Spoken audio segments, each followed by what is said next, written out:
ఏంట్రా అలా మౌనంగా కూర్చున్నావు? ఏం లేదురా, కోరుకున్న అమ్మాయి రా పారిపోదామని వస్తే మా అన్నయ్య బాధపడే పనేది నేను చెయ్యలేను, నన్ను క్షమించని ఆ అమ్మాయిని పంపించేసాడ్రా నా తమ్ముడు. అదిరా వాడికి నా మీద ఉన్న అభిమానం. ఇంతవరకు వాడు అడిగింది ఏదీ నేను లేదనలేదు. ఒక అన్నగా వాడి పట్ల నా బాధ్యతలన్నీ నెరవేర్చాను. అలాంటిది ఈరోజు వాడు మనసారా కోరుకున్న అమ్మాయిని వద్దని నేను ఎలా చెప్పగలనురా? వాడి సంతోషం కంటే నాకు కావాల్సిందే ఉంది. అందుకే నేను ఒక నిర్ణయానికి వచ్చాను. ఓపెనింగ్ స్టాకు 31,700 అండి. ఈ రోజు 200 లారీల్లో 21,500 ప్యాడీ వచ్చిందండి. అవి ఈ పక్కన సర్దించానండి. తర్వాత ఇవి నిన్నొచ్చిన ధాన్యం బస్తాలండి. 50 లారీల్లో 5,000 బస్తాల బియ్యం బయటకు పంపించామండి. సాయంత్రానికి మన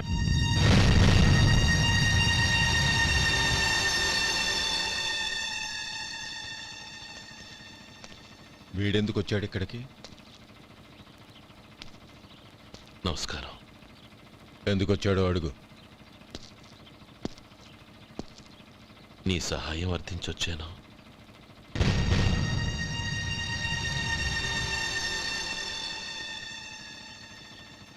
మీరు వెళ్ళండి. ఆ రోజు నీ చెల్లెల్ని నేను చేసుకోనన్నాను. ఏ పరిస్థితిలో అలా అన్నానో నీకు తెలుసు. నేను చేసింది తప్పని నీకు అనిపిస్తే ఆ తప్పుకి నా తమ్ముడిని శిక్షించద్దు. మన మధ్య ఉన్న విరోధం తెలియక వాళ్ళు ప్రేమించుకున్నారు. నేను నా తమ్ముడికి నీ కూతుర్నిమ్మని అడగడానికి వచ్చాను. దయచేసి వాళ్ళ పెళ్లికి అంగీకరించు. నీ మొహం చూస్తేనే పాపమని సొంత ఊరినే వదిలేసి వచ్చిన వాణ్ణి. అలాంటి నేను నీ ఇంటికి నా బిడ్డనివ్వాలా? ఇన్నేళ్లుగా నీ నీడ కూడా నా మీద పడకూడదని పట్టుదలగా ఉన్న నేను దాన్ని వదులుకొని నీతో సంబంధం కలుపుకోవాలా? సరే, నేను నా పట్టుదలని ఆత్మాభిమానాన్ని అన్నిటినీ వదులుకొని నా కూతుర్ని తమ్ముడికిచ్చి చేశానే అనుకో. దానికి బదులుగా నువ్వేం వదులుకుంటావు? ఏం వదులుకుంటావో చెప్పు.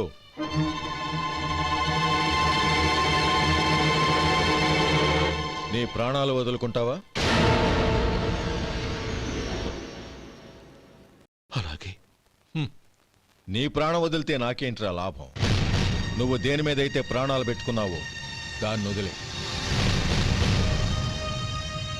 నీ తమ్ముళ్ళ మీదగా నువ్వు ప్రాణాలు పెట్టుకున్నావు. ఆ తమ్ముళ్లను వదిలే. అన్న అనే బంధానికి నువ్వు నీళ్లు వదిలేయాలి. ఎప్పుడు నీ తమ్ముడు నా కూతురి మెళ్ళలో తాళి కడతాడో అప్పుడే నీకు నీ తమ్ముళ్లకు ఉన్న అనుబంధం తెగిపోవాలి. నీ తమ్ముడు నా కూతురి మెళ్ళలో తాళి కట్టడానికి ముందే నువ్వు శాశ్వతంగా ఈ ఊరొదిలి వెళ్ళిపోవాలి.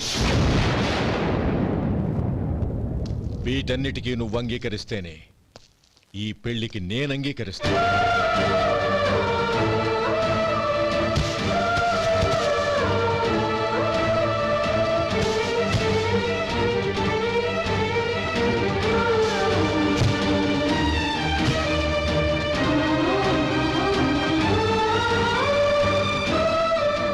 ఏమంటావు?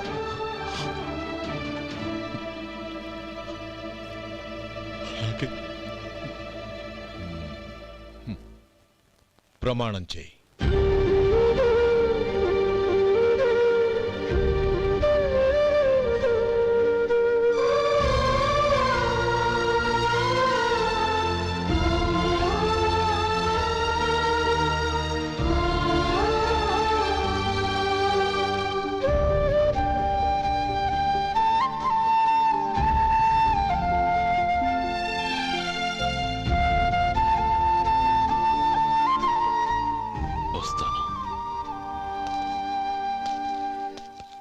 అంకుల్, నందిని నాకిచ్చి పెళ్లి చేస్తానని చెప్పి ఇప్పుడు వాడి తమ్ముడికిచ్చి చేస్తానని మాటిచ్చారేంటి?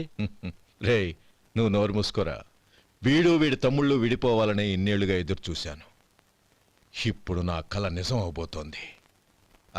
నువ్వేం దిగులు పడకు. నీకు వేరే మంచి పిల్లని చూసి ఘనంగా పెళ్లి జరిపిస్తాను.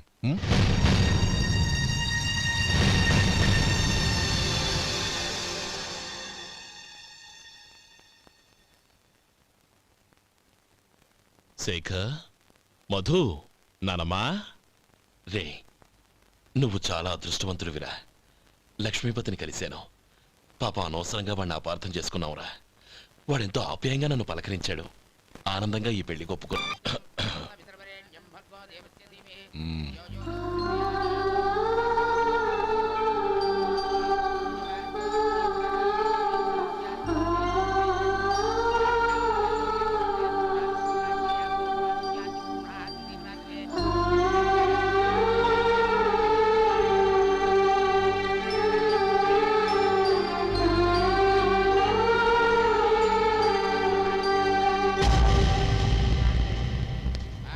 రే గోపాలం, రే రే, మమ్మల్ని అందరినీ వదిలేసి వెళ్ళిపోతున్నావురా?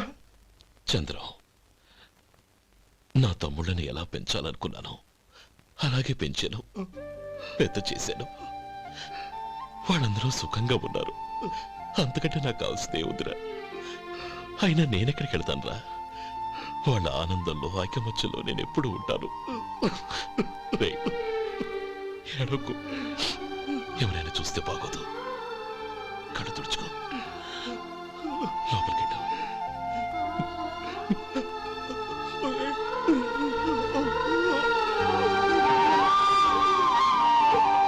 ఓం కేశవాయ స్వాహ, ఓం నారాయణాయ స్వాహ, ఓం మాధవాయ స్వాహ, గోవిందాయ నమః, విష్ణవే నమః.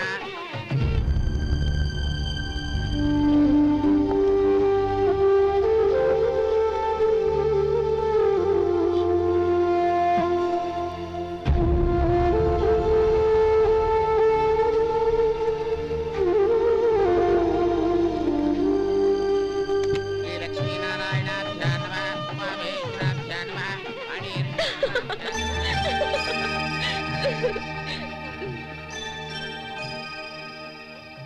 మావయ్య, అన్నయ్య ఎక్కడ? పని మీద బయటికి వెళ్ళాడు, వచ్చేస్తాడు. ఓహో, అలాగా. నమస్కారం, రండి రండి.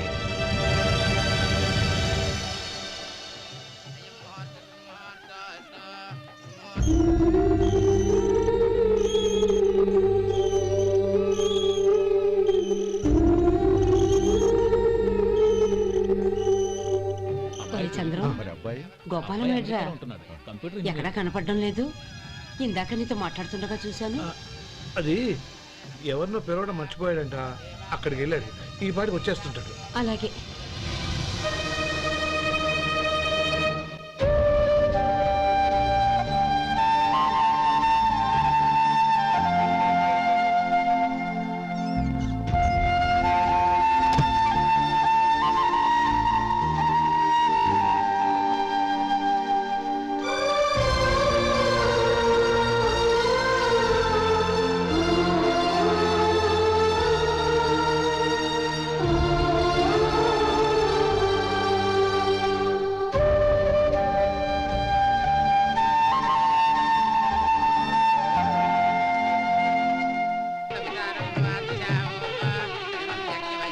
ఆ వెండి సామాన్లు పెట్టి పెట్టి తాళం వేసిరా. అలాగే.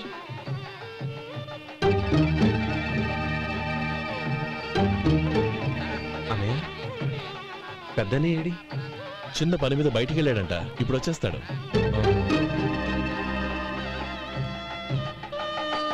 భజంత్రీలు భజంత్రీలు, బాబు తాడిబొట్టు అందుకోండి. ఆపండి.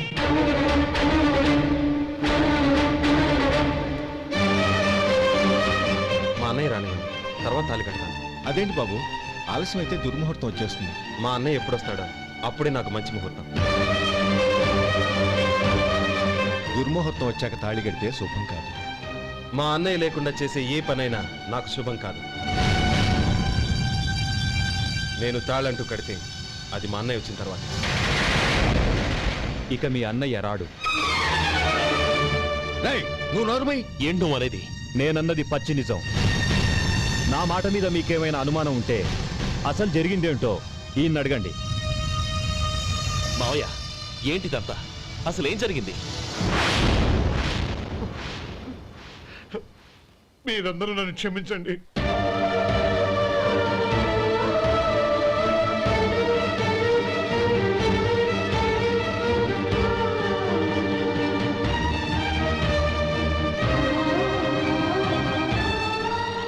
బాబు జరిగింది.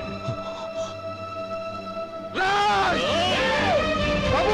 వద్దు బాబు, వద్దు బాబు. ఇది అన్నయ్య రక్షించడు. నేను ఎందుకు చెప్తున్నానో అర్థం చేసుకోండి. ఏదైనా గొడవలు అయితే మన కుటుంబం గౌరవం ఏమవుతుంది? నా మాట వినండి. ఎంత ఘోరం చేశావు నాన్న. అన్నగారు లేకుండా ఆయనకి జీవితం లేదు, ఆయన లేకుండా నా బతుకి అర్థం లేదు. మా పెళ్లి పేరుతో ఆ దేవుణ్ణి అలా శిక్షించడానికి అసలు నీకు మనసు ఎలా వచ్చింది? అది కాదమ్మా. అంతకంటే నాకు ఇంత విషయం ఇచ్చి చంపడొచ్చుగా.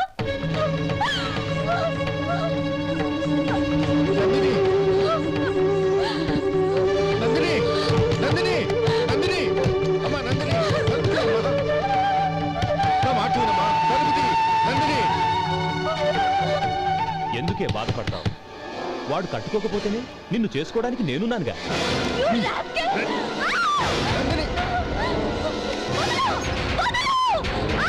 ఏయ్, ఏయ్, రాస్కెల్! వదలరా! ఏయ్! ఏయ్, లోపల! ఏయ్! బాబు, బాబు, నా మేనల్ని నా బిడ్డను ఎత్తుకుపోతున్నాడు. నా జీవితం నాశనం అయిపోతుంది. మీకు దండం పెడతాను, దాన్ని కాపాడండి. చిచ్చి, నీలాంటి వాడికి పుట్టిన దాంతో మాకేమిటి సంబంధం? ఎవరిని కాపాడాల్సిన అవసరం మాకు లేదు.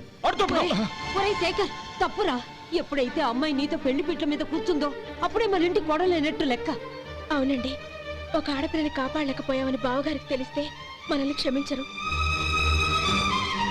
నానమ్మ, వీళ్ళని తీసుకుని ఇంటికి వెళ్ళు. శేఖర్, గోపి, మీరెళ్ళి అనయం వెతకండి. నందిని విషయం నేను చూసుకుంటాను. వాడు ఎక్కడికి తీసుకెళ్ళి ఉంటాడు?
దండం పెడతాను, చంపదు.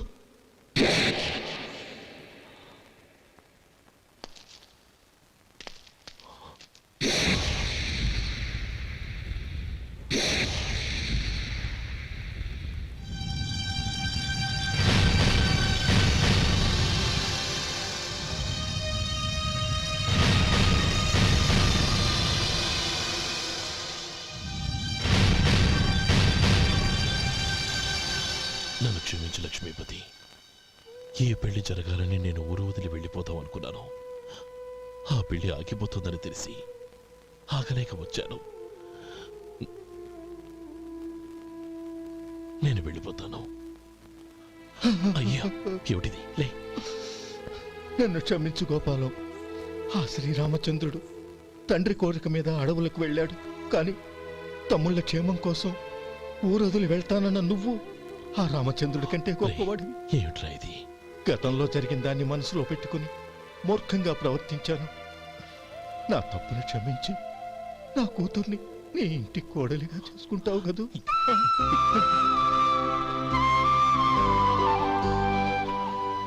బావా, నా మనసులో ఉన్న కోరిక చెప్పనా? చెప్పు బావా. నాకింకో జన్మంటూ ఉంటే నీ తమ్ముడిగా పుట్టాలనుందిరా.